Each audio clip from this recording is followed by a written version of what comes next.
Welcome to Talk Tickers, where our mission is pretty simple, honestly. We take these dense, hour-long corporate earnings calls. And we basically translate all that Wall Street jargon into plain language. Exactly. Data forward, actionable insights for the retail investor, and, we try to hit the core takeaways quickly. Right, because you, as an investor, you don't have time to decode executive doublespeak. You just need to know what's driving the numbers. Yeah, and today's deep dive is, well, it's a wild one. We're looking at Rambus Inc.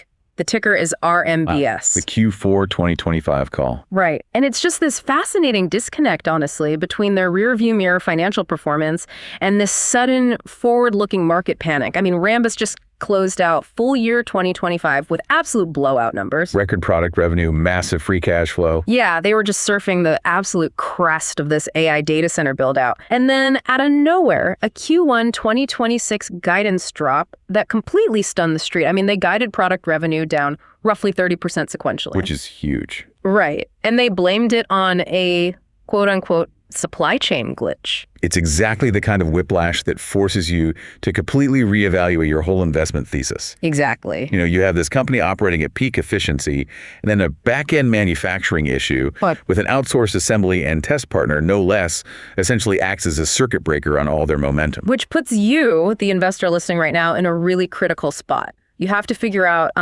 are you looking at a structural failure in their supply chain? Like, are they going to bleed market share to competitors? Right, or is this just a highly localized temporary air pocket? Yeah, a dip that the market is just completely mispricing. Yeah. So to get to the bottom of this, we need to bypass the spin and really tear into the headline numbers, right? The mechanics of their hardware, their specific dominance in the DDR5 market. And the actual physics of this testing failure. Exactly. So let's start with part one.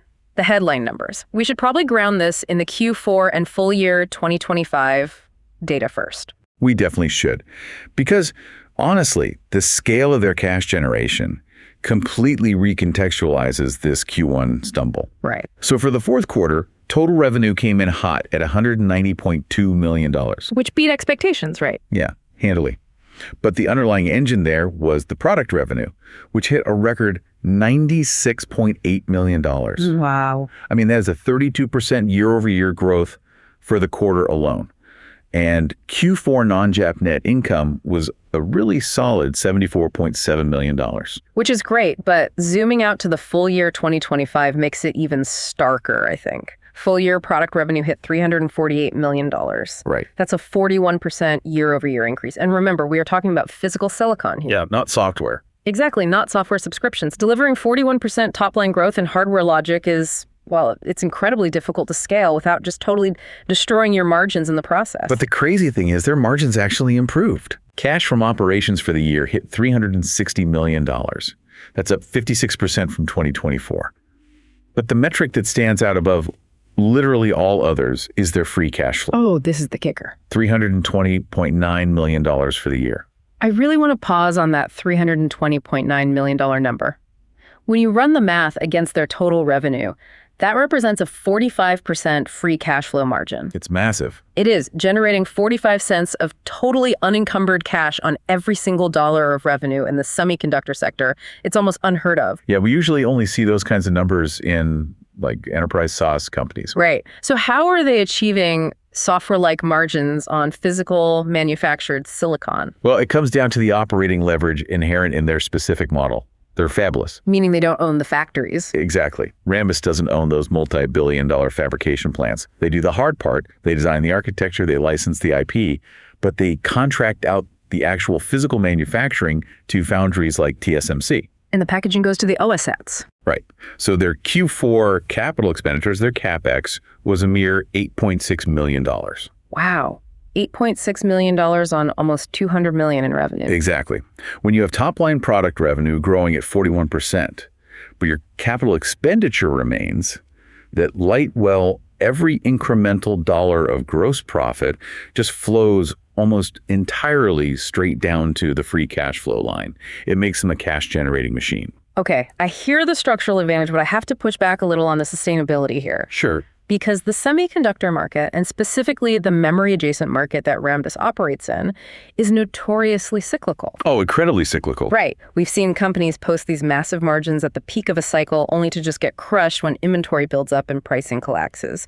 So is this 45% margin just, the peak of a boom cycle, or is there an actual structural moat protecting that pathing power? That's the key question. So the cyclicality argument, it applies really heavily to the actual DRAM manufacturers, the guys printing the raw memory bits. Like Samsung or Micron. Yeah. They are heavily exposed to commodity pricing swings. But Rambus is positioned completely differently. They don't sell the memory bits. Right. They sell the logic chips that manage the memory bits. The RCDs. Exactly. The registering clock drivers. Their pricing isn't tied to the spot price of DRAM.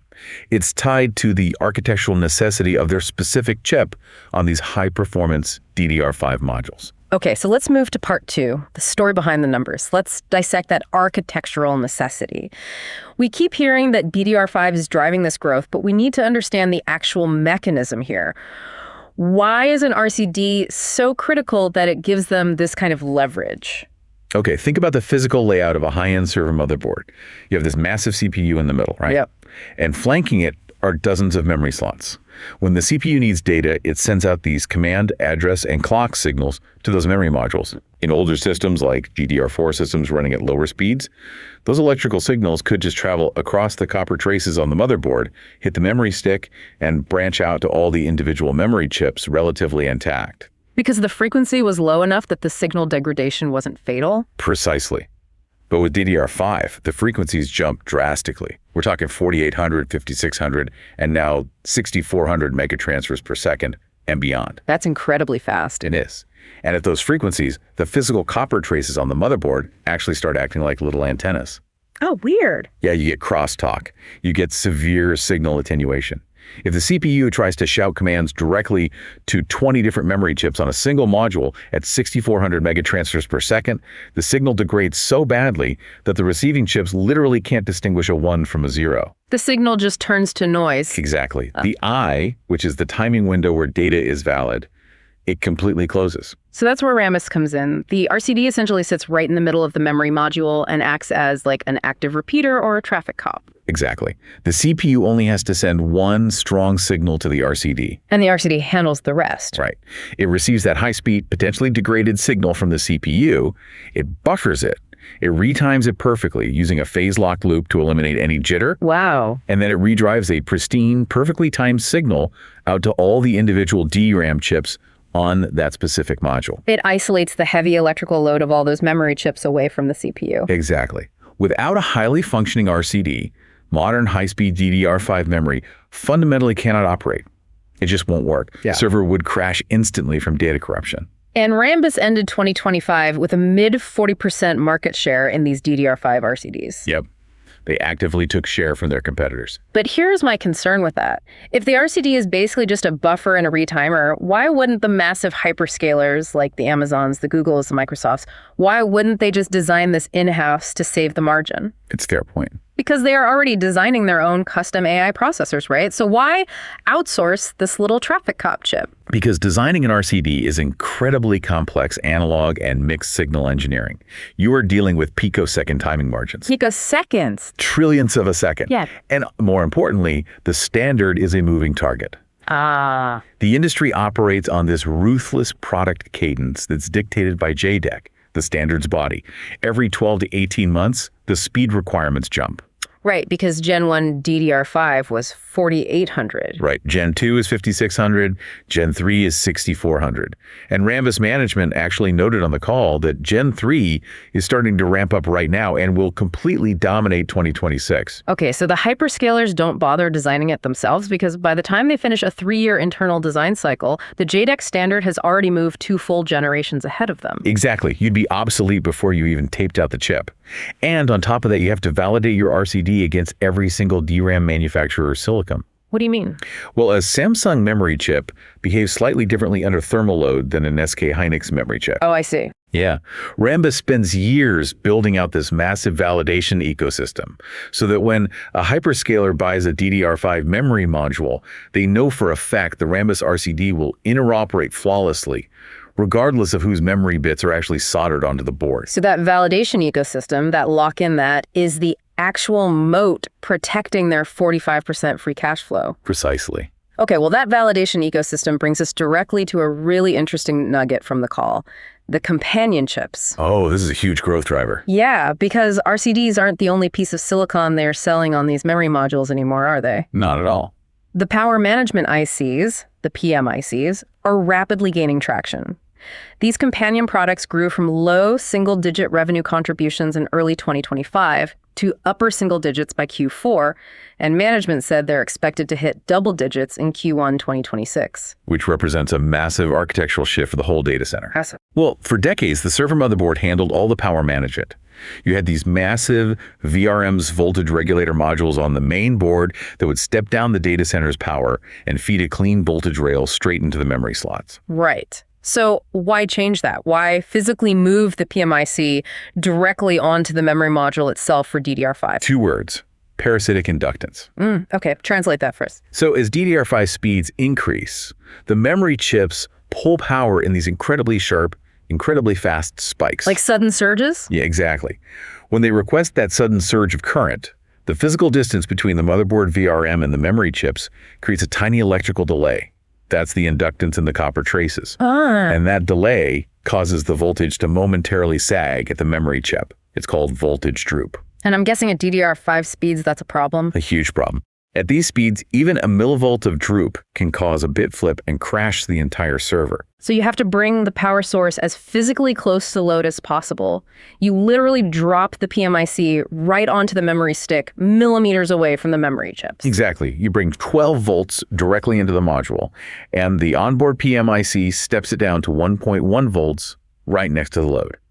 It provides an instantaneous, perfectly stable power delivery network with almost zero parasitic inductance.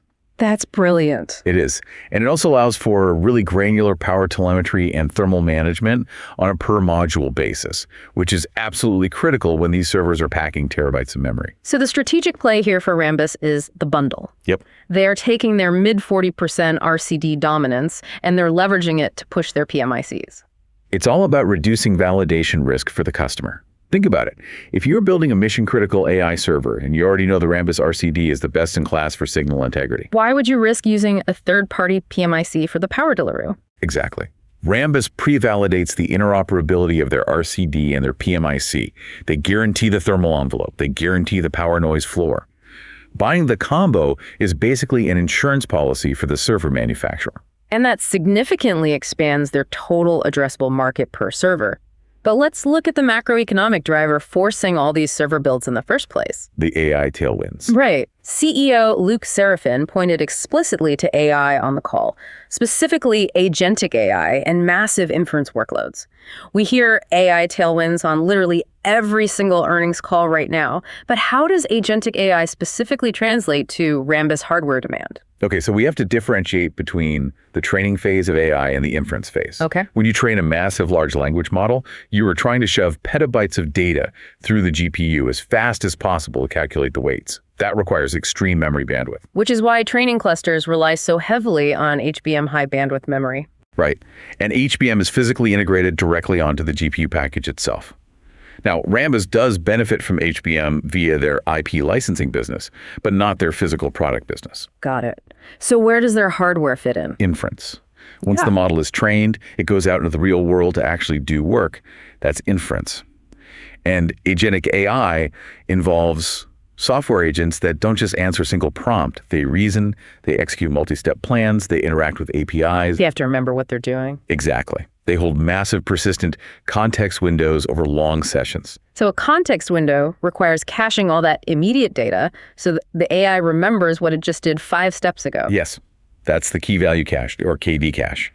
Storing that KV cache for thousands of concurrent agentic AI sessions requires a staggering amount of memory capacity. You can't fit terabytes of KV cache into the incredibly expensive low-capacity HBM on the GPU. You have to spill it out into the system memory. Which is the main server RAM, which means standard DDR5 modules. Exactly. And this alters the whole server architecture.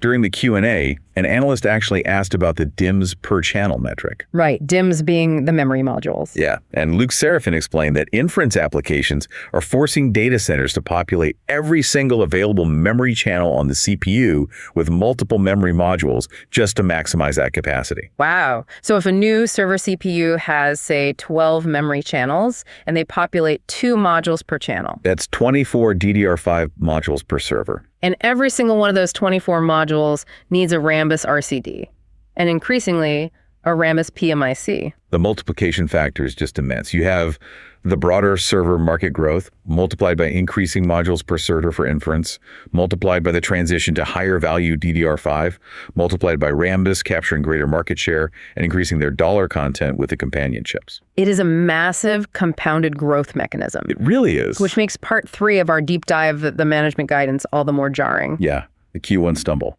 Right. We've established this almost bulletproof thesis for their structural growth, and then they drop the Q1 2026 product revenue guide to just $65 million to $67 million. Ouch. That is roughly a $30 million sequential vanishing act from Q4. Total revenue is expected between $172 million and $178 million, with non-GAAP EPS guided at 56 to 64 cents. If the demand is as structural as we just laid out, how does a supply chain glitch cause a crater that deep? Okay, so to understand the severity of this drop, we have to look closely at the mechanics of semiconductor testing and the specific timeline of this incident. Break it down for us. So Rambus designs the chip, TSMC fabricates the silicon wafer, and then an outsourced semiconductor assembly and test partner packages the chip and performs the final validation. And Luke Serafin was very specific on the call. He said they caught a back-end manufacturing issue with an OSAT in Q4, affecting a very low parts per million number of older RCD parts. Right, a low PPM failure. Let's define the testing environment to see why this matters. When an RCD comes off the packaging line, it doesn't just get put in a cardboard box. Right. It goes into an automated test equipment machine, an ADE. It undergoes structural testing to ensure the logic gates work, and then it undergoes grueling functional and parametric testing. Like stress testing. Extreme stress testing. They heat the chips up, they run signals through them at margins way beyond the 6,400 megatransfers per second spec, and they're checking for microscopic jitter or signal degradation. Because you're trying to find that 1 in a million chip that has like a microscopic defect in the silicon lattice that only reveals itself when the chip gets super hot under a massive server load. Exactly.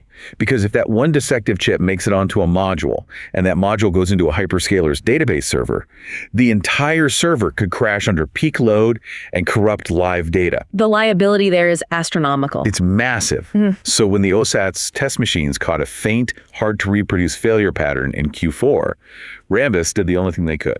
They hit the emergency brake. Out of an abundance of caution, they quarantined the potentially impacted production material. They literally locked up the inventory so it couldn't be shipped. And here is where the timeline creates the massive Q1 revenue hole. Okay. Customer demand in Q4 was still raging. The hyperscalers desperately needed their RCDs right then.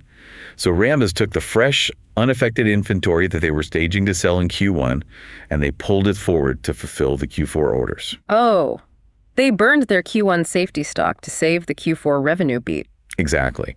And now, as they enter Q1, their warehouses are depleted of clean stock, and a massive chunk of their existing inventory is sitting in quarantine. Okay, I understand quarantining the bad batches, but why take a low double-digit million revenue hit, call it $10 to $15 million in Q1, just to retest them? What do you mean? Like, why can't they just throw those quarantine chips back into the test machines, clear them, and ship them in time to make the Q1 numbers? Because test cell capacity is a hard physical bottleneck. Yeah. These ATE machines are incredibly expensive, multi-million-dollar pieces of hardware.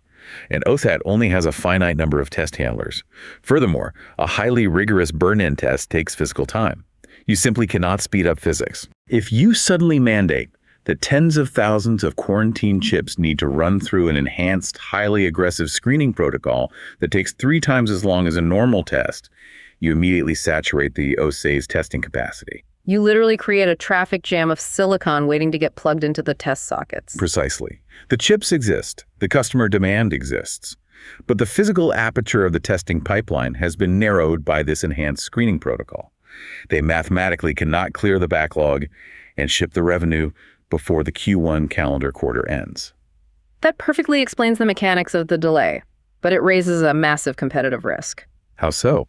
Well, we are talking about hyperscalers who are in an existential AI arms race right now. They measure deployment delays in millions of dollars of lost compute time. Very true. If Rambus tells a major customer, sorry, your RCDs are stuck in a testing bottleneck for another 45 days, why doesn't that customer immediately call up Renesas or Montage and just buy their RCDs instead? This goes right back to the validation ecosystem we discussed earlier. You cannot hot swap an RCD on a server module. Why not? They all adhere to the same JDX standard, right? A Gen 3 DDR5 RCD is a Gen 3 DDR5 RCD. The JDA standard dictates the logical interface and the minimum specifications. It does not dictate the physical layout of the analog circuitry, or the exact thermal dissipation profile, or the microtiming characteristics of the phase-locked loop. Oh, interesting. Yeah.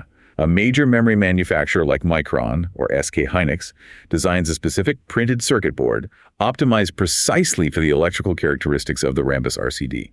So the actual copper routing on the physical memory stick is electrically tuned to Rambus's specific silicon. Exactly. If you try to just rip out the Rambus chip and drop a Renesas chip into that exact same physical layout, the signal integrity profiles change. The firmware on the server motherboard might not even recognize the slight timing variances. So it's not a drop-in replacement at all. Not even close.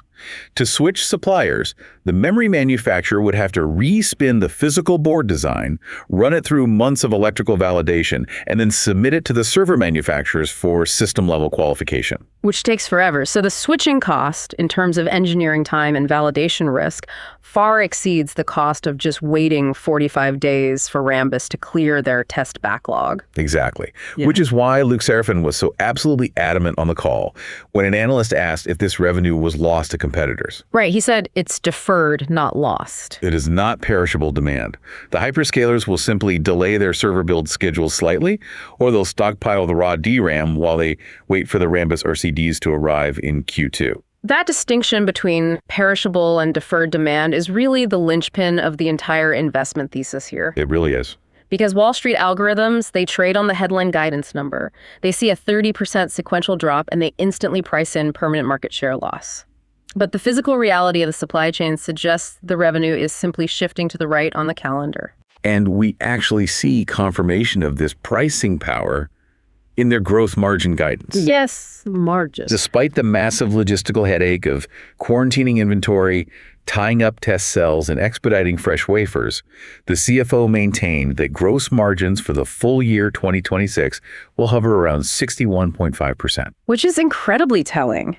If they were facing an actual existential threat from competitors moving in on this delay, they would have to offer massive discounts to appease their customers, right? And that would immediately crush their gross margins.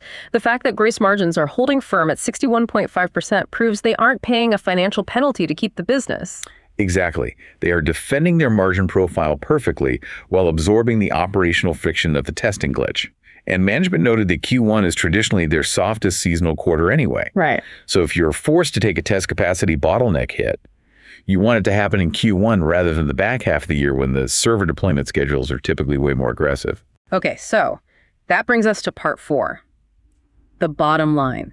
Let's synthesize all this data into an actionable takeaway for the retail investor.